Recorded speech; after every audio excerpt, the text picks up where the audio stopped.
ડભોઈ તાલુકાના રાદલી ગામ પાસે પીવાના પાણીની મુખ્ય પાઇપલાઇનમાંથી પાણીની ગેરવહીવટ અને ચોરીના ગંભીર આક્ષેપો સામે આવ્યા છે।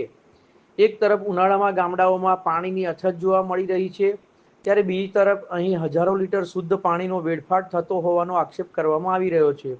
સ્થાનિક સૂત્રોના જણાવ્યા અનુસાર પાઇપલાઇનમાં વાલ્વમાં થયેલ લીકેજને ઠીક કરવાને બદલે આસપાસના હોટલ સંચાલકોએ ત્યાંથી સીધો પાણીનો ઉપયોગ કરવાની વ્યવસ્થા ઊભી કરી છે। પ્લાસ્ટિક થેલીઓ, પાઇપ અને ટોટીઓ દ્વારા પાણી હોટલ સુધી પહોંચાડવામાં આવી રહ્યું છે। ચોંકાવનારી વાત એ છે કે આ વ્યવસ્થા અધિકારીઓની જાણ કે સંડોવણી સાથે ચાલી રહી હોવાના આક્ષેપો પણ સામે આવ્યા છે, જેને કારણે ભ્રષ્ટાચારની શંકા ઉઠી રહી છે। આ મામલે સ્થાનિકોમાં રોષ વ્યાપ્યો છે અને જવાબદાર સામે કડક કાર્યવાહી કરવાની માંગ ઉઠી છે।